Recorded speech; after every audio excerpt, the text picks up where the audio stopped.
Gentleman from Michigan, Mr. Thanedar. Dr. Thanedar. Thank you, Mr. Chair.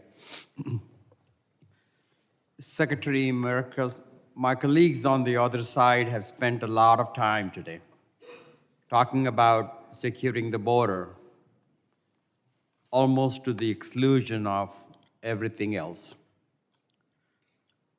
The fact is, our border security challenges are a symptom of the broader failure to overhaul our immigration system. We must expand legal pathways for immigration, including by raising the cap for H-1B visas. In addition, DHS has a broad range of missions beyond the border that are critical to securing the homeland that deserve our attention. For example, we must make sure the Transportation Security Administration is able to carry out its mission to secure all modes of transportation.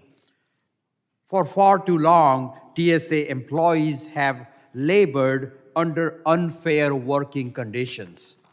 While frontline officers receiving 30% less pay and inferior labor protection when compared to other federal employees doing similar work.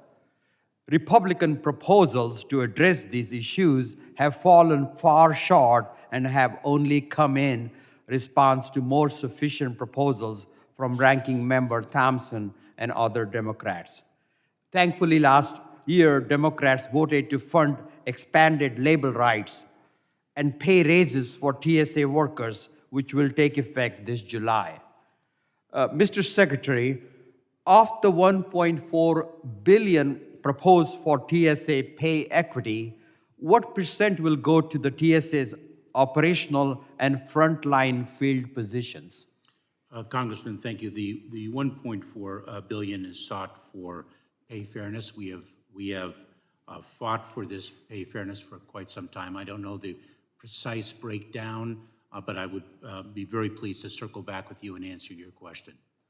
Mr. Secretary, the data I have from TSA indicates that more than 98% of the funding will go to employees working in those positions. Additionally, administering two separate pay systems within one agency would carry its own costs.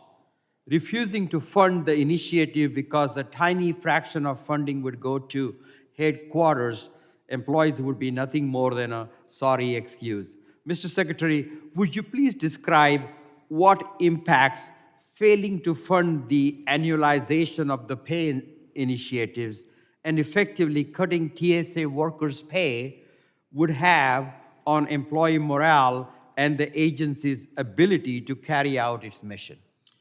Congressman, the impact on morale would be quite negative, but it's not only an impact on morale. It would negatively impact our ability to recruit and retain talent at the very time that the United States' travel industry is once again prospering in a post-COVID-19 pandemic environment. Additionally, Republicans have proposed limiting 2024 funding to the 2022 levels. However, I understand you wrote a letter to appropriators on March 19th describing some of the impacts that would have, including wait times of more than 2 hours to receive security screening at many large airports.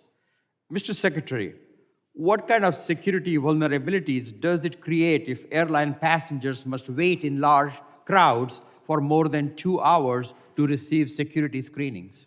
Congressman, your question goes to a fundamental point that we ensure that the public's travel is safe and secure.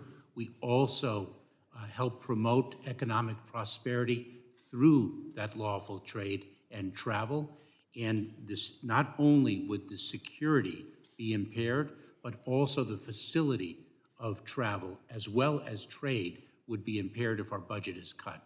That budget cut would impact negatively our department in so many different ways across so many different agencies and offices. Thank you, Mr. Secretary. The TSA workers must be paid a fair wage and ensure adequate staffing levels. Chairman, I yield back. The gentleman yields. The chair recognizes